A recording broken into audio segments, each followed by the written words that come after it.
Three, we need to become more self-sufficient. That means knocking down barriers, more interprovincial free trade. We have freer trade with the Americans today than we do with ourselves.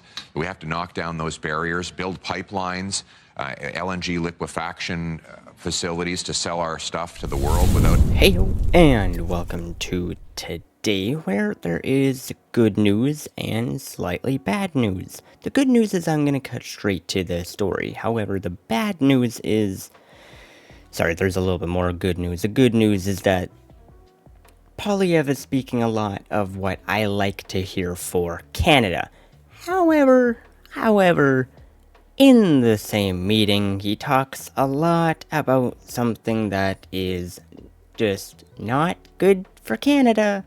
Just not good for Canada at all. And he's talking about it. So let us first start off with some good news and then get into the bad news. I'll put a little progress bar down below for y'all to see how far we are into the good news before we get to the bad news. But bad news is not good whatsoever. But we're gonna start with good news because you want to hear it, I want to hear it, you don't want to hear bad news straight off. Neither do I.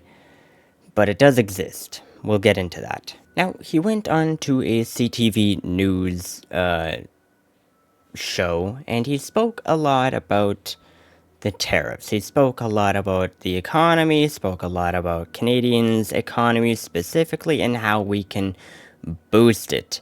And he spoke a lot about being self-sufficient, which I really admire. I like that. I wish Canada was more self-sufficient and actually dealt with our own resources and didn't rely on other countries to have those resources, and we instead used our own. We don't do that because we have a bunch of green policies that are environmentalists, I guess you could say, talking about, oh, don't do the pipelines, oh, don't do the mining, oh, don't do the mines and all that, and yada, yada, yada, yada. They talk a whole lot, and they just do nothing but continue to hurt our economy by not allowing us to use our own resources for our own gain. They're stupid policies and they need to be gotten rid of, and Poilievre talks a lot about being self-sufficient, which is good. Let us get into some of what he had said. Poilievre went on to say that he would strongly support an east-west pipeline where Western Canadian oil could be sold to refineries located in the country's east. Good. The alternative is that we continue to sell at a discount in the west and buy it at a premium in the east and lose money. Millions of times every single day, he said.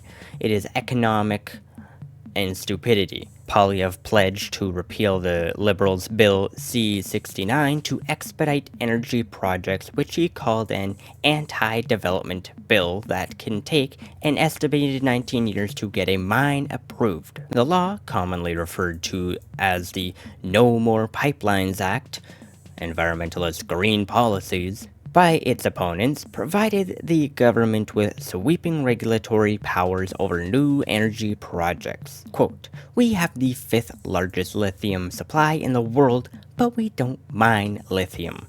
We have the 6th largest supply of natural gas on planet Earth. We don't export a single cubic feet of it overseas. We have the most uranium, the most potash, and the list goes on because our policies are designed to block projects from proceeding. Businesses don't put their money here." According to Poilievre, Canada has lost $500 billion in net investments from Canada to south of the border. "My goal is to have the fastest permits for mines anywhere in the developed world," he said. The Canadian Chamber of Commerce reported that around 3.6 billion in goods across the border daily, that about 2.3 million Canadian jobs are tied to the US exports. And so Pierre is talking a whole lot about he's talking a lot about my language, which is we need to boost our economy. We need to build more jobs. We need to build more economic resource gathering. We need to actually utilize our own country and be what we can be, which is a world supply of natural resources. We have a whole cornucopium of random materials in Canada. Just materials in Canada. We got wood, oil, metal, minerals. We got all of that stuff in Canada, but we don't utilize it because of green policies that are like, oh no, don't do this, it's bad for the environment, yeah, and they just don't do anything, and so we rely on other countries way too much when we could be self-sufficient. I don't know why we don't do that. I don't understand it. It is completely and utterly stupid. And so he speaks a lot of my language in this term that he's talking about, getting rid of stupid bills and making our economy much stronger, to put it simply.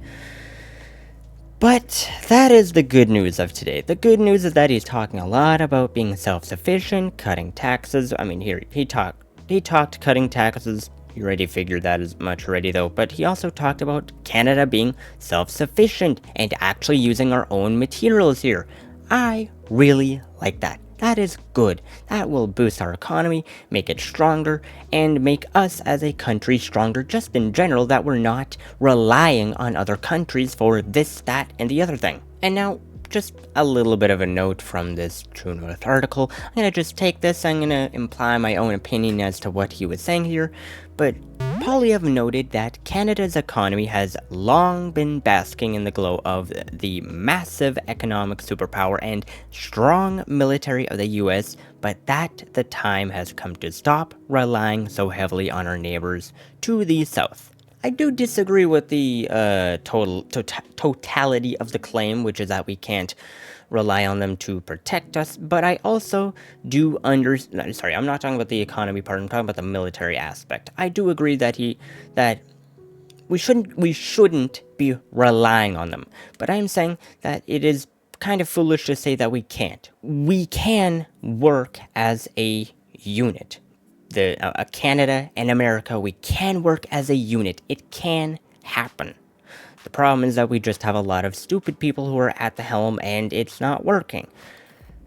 So I disagree with the notion that we can't rely on them for military support. However, I do understand the terms of just not relying on them. I think what Pierre is saying here is that we should have our own strong military. Because why else would he bring it up? I don't know why he would bring up the aspect of them being a strong military. Perhaps you could say he was bringing it up because they're a form of protection for us to bask in their glow. But I think this is completely my opinion. I think he's drawing up the idea that we could have our own strong military as well. And we absolutely could.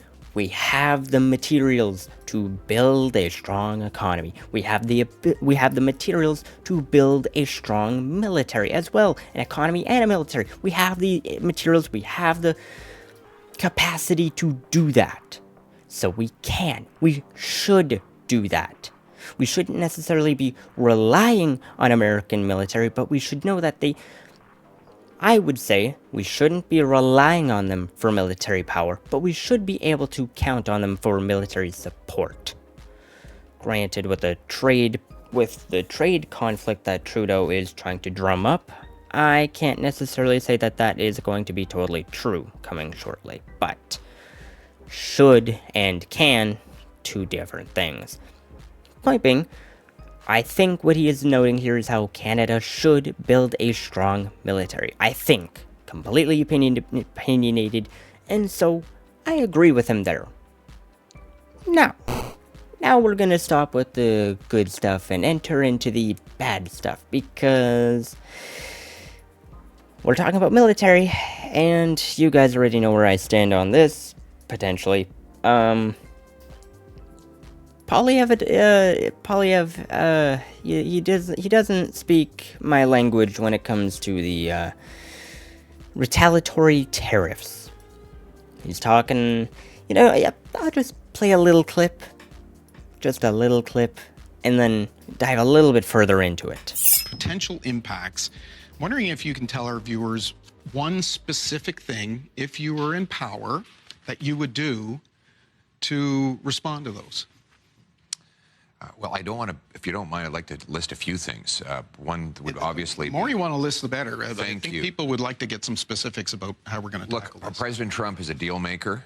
He wants to win, but we're both going to lose as Americans and Canadians if we get into a trade war. So what I would say is, how do we position the decision for him so that he understands that America can only win if it allows open, unbridled free trade with Canada? So I would retaliate, and I would target products and services that, A, we don't need, B, we can make ourselves, and C, that we can buy elsewhere so that we maximize impact on the Americans while minimizing impact on Canadians. Secondly, I would pass an emergency, bring it home tax cut on work, investment, making stuff in Canada, energy, home building, so that we can stimulate more economic growth here. Three, we need to become more self-sufficient. That means knocking down barriers, more interprovincial free trade. We have freer trade with the Americans today than we do with ourselves. We have to knock down those barriers, build pipelines, LNG liquefaction facilities to sell our stuff to the world without having to go through the Americans. If they're going to be an unreliable trade partner, we've got to find ways to sell more to ourselves and more to the rest of the world. Do you see it as a dollar-for-dollar retaliation? I would say so, yeah. It has to hit hard. And again, we have to be very pinpoint and surgical to make sure we're maximizing impact on the American side while minimizing impact on our side. So, clearly, you guys might have an idea as to where I stand on this. I am completely... You know, I'll quote someone below that post from this person right here. How about you just fix the border and avoid all of this nonsense? I agree with that message. Just secure the border and we don't have to deal with the tariffs, but for some reason, it just appears that the prime ministers and the upcoming prime ministers they just seem to not really like the concept of secure the border, because for some reason, we're jumping to the conclusion of everything is on the table. You got Trudeau claiming that everything's on the table. You got Pierre certainly not saying that not everything is on the table, and so I don't get it. I don't understand why we have two people who are driving us towards a military conflict. I don't get that. That is completely and utterly stupid. And here's the other thing. Trump is not playing the game of pinpointed tariffs. You can't really pinpoint anything because it's gonna hurt either way. It's just not gonna hurt necessarily as much. But Trump is not pinpointing any of the tariffs. He just blanket statement tariffs. This is the problem with a trade conflict that our prime ministers are leading us towards. You got Trudeau, you got Pierre. They're talking about pinpoint tariffs. That's great in theory. The only problem is that clearly Trump doesn't care about pinpointed tariffs, because if he did, he wouldn't have just put an entire blanket statement tariff on all of Canada. Clearly, this is not going to do anything. This is not going to do anything. Sorry to burst the bubble, but this whole entire tariff, this pinpointed tariff thing, is not going to do anything. Or at least, I'll just say this to, I guess, cover my behind. Or at least, I assume it'll do nothing. Because it is clear that Trump doesn't care. Trudeau, Pierre, they've been talking, well, Trudeau mostly, but Trudeau has been talking about, we're gonna hit back with targeted tariffs, we're gonna hit back, yada, yada, yada. He's been talking about that for over, 2 months at this rate? And Trump hasn't backed down from his terms of blanket statement tariffs on everything in Canada. And so, I really don't think that Trump is gonna care. I really don't think he will. But hey, maybe I'm wrong. Maybe the person who completely clean sweep the elections is gonna say, oh, you know what, these tariffs are actually kind of hurting now, I'm gonna back off. Surely he will say that. Surely he will back down from this and turn away from doing this. Surely he will. Surely. I think it's a complete waste of time. I don't understand why they have an issue with the terms of secure the border.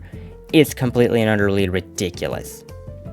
But, anywho, I think that is just about all for this bad news that I have to share today, as well as the good news. The good news is good. The good news is good. But he's speaking a lot of Trudeau's language here, and I do not like that whatsoever. It's not good for Canadians, it's not good for Canada, it's not good for either of those two things in the long run.